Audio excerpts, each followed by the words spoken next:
আজকে উপস্থিত 24 জন।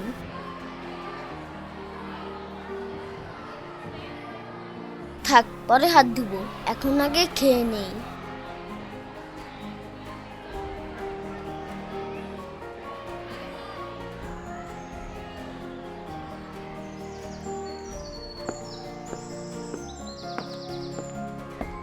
মামা, 1 প্লেট ফুচকা দেন।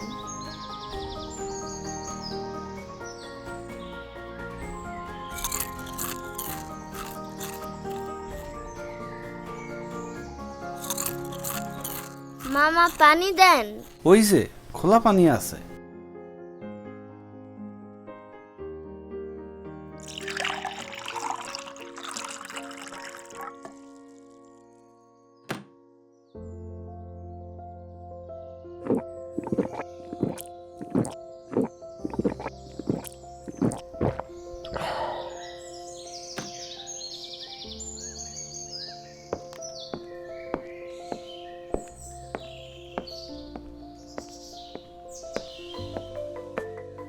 মনে হচ্ছে ক্ষুধা লেগেছে, যাই একটা ফল খাই।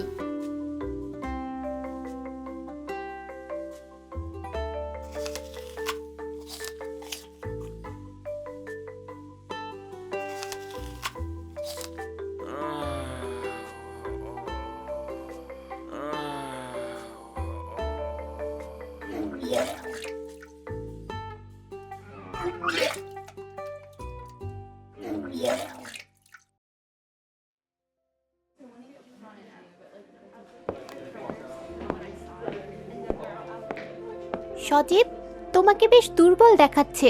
তুমি এই কয়েকদিন যে আসোনি স্কুলে? আমি অসুস্থ ছিলাম। তোমার কি হয়েছিল? ডায়রিয়া, বমি। ডাক্তার দেখে বলেছিল ফুড পয়জনিং হয়েছিল। কিন্তু ফুড পয়জনিং কেন হয় তুমি কি জানো? না, আমি পুরোপুরি জানি না। আমিও তাই। তাহলে চলো আমরা স্যারকে জিজ্ঞেস করি। চলো।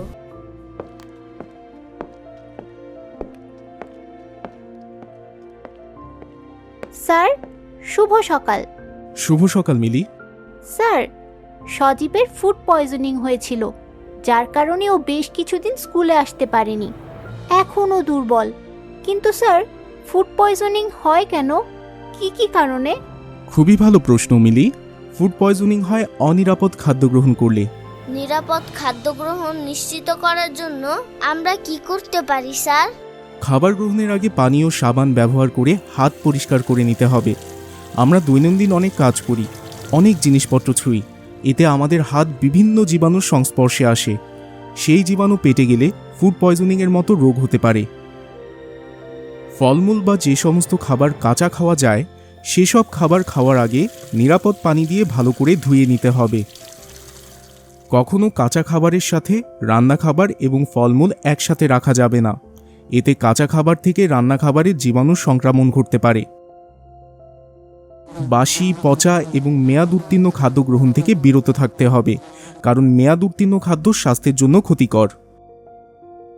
পোড়া তেলে ভাজা খাবার গ্রহণ পরিহার করতে হবে। পোড়া তেলে ক্ষতিকর উপাদান থাকে।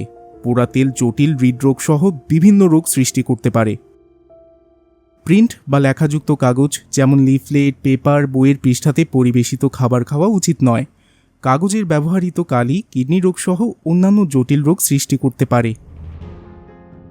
নোংরা পরিবেশে তৈরি ও পরিবেশিত খাদ্য বা খোলা খাবার গ্রহণ করা যাবে না। খোলা খাবারে ধুলাবালি ও জীবাণু প্রবেশ করে বলে সে খাবার গ্রহণের ফলে ফুড পয়জনিং সহ আমাশয় ও ডায়রিয়া হতে পারে। আমি বুঝতে পেরেছি স্যার। আমি এখন থেকে নিরাপদ খাদ্য গ্রহণের জন্য পদক্ষেপগুলো গ্রহণ করব। ধন্যবাদ স্যার। মনে রাখবে, স্বাস্থ্য সকল সুখের মূল। অনিরাপদ খাদ্য গ্রহণের মতো করব না কোনো ভুল। স্বাস্থ্য সকল সুখের মূল। অনিরাপদ খাদ্য গ্রহণের মতো করব না কোনো ভুল।